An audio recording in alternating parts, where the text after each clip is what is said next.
Okay, for conversation two, it looks like a lot of work, but I don't think it actually is a lot of work, and it might actually be fun. And so even if it does require some reading, maybe you'll be okay with it. If you think about reading for about an hour, in the same way that you watched a video for the last conversation for an hour, you probably will get through everything that you need to. I'm hoping. So first of all, with each of these, there's a link to the article that you need to read, and I just want to go through them quickly so that you can see them. It starts with this meta filter opportunity. I love this site, by the way, because one of the things that this site allows is for a person to ask a question, and then from that, all of these different people give answers. So this one is, what do I do with my mom who seems to be stalking me on Facebook? Um, or how do I get my mom not to actually comment on my Facebook posts? Which I think is a really interesting question, and it doesn't have to be a mother for it to be troublesome. So it's a really kind of a fun read. What I find very interesting about working with this particular source is that it can give you ways of thinking about an issue that you wouldn't come up with on your own. Someone else might have a position that you would never imagine someone taking. And so I read through all the answers, and there are, several answers.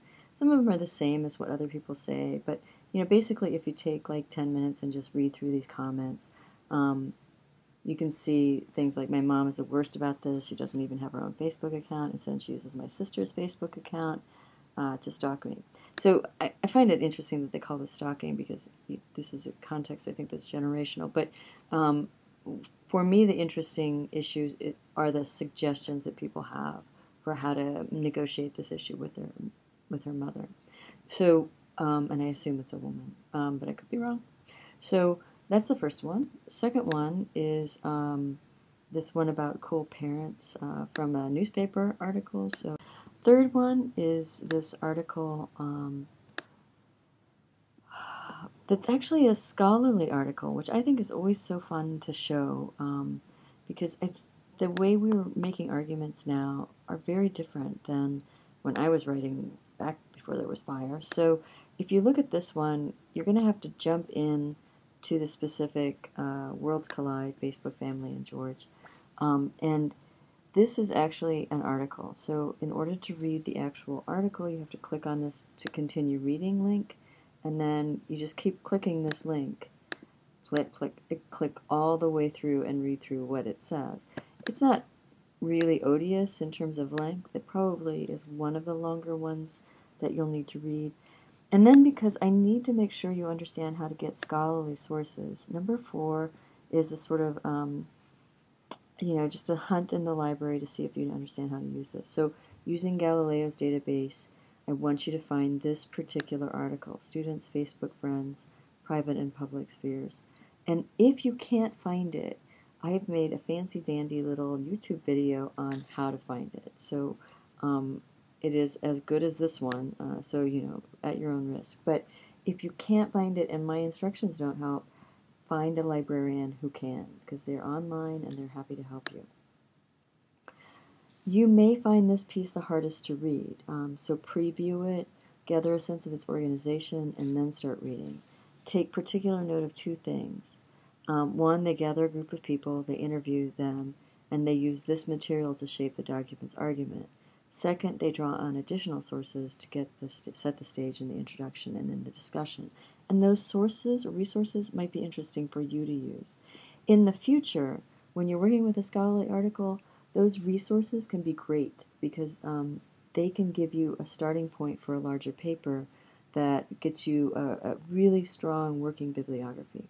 And then finally, there's one that links this to the last conversation, and that is that Wesh weighs in on what he calls content collapse. So on his blog, a few years ago, 3 years ago now, he talks about context collapse. And what he's trying to argue is very similar to the example that you get in Mom, if you're reading this, the woman who's trying to figure out how to get her mom to stop reading things.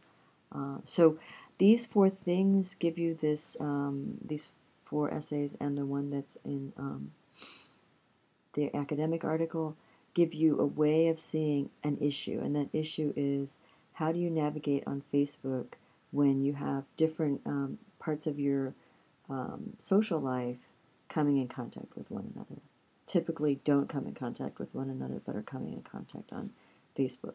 And for some of you, this isn't an issue, but for some of you, this is a huge issue. And so I think it will be an interesting topic. So once you've read through those, then you just need to find one more source, as always, and then, write something that's related to the specific thing that you're working on. I have a specific sort of prompt here, but you could go in a different direction. I'd like you to compare the purposes of at least 3 of these assigned readings. Be sure to indicate their distinct differences, and then once you've compared, then indicate which positions you find most interesting.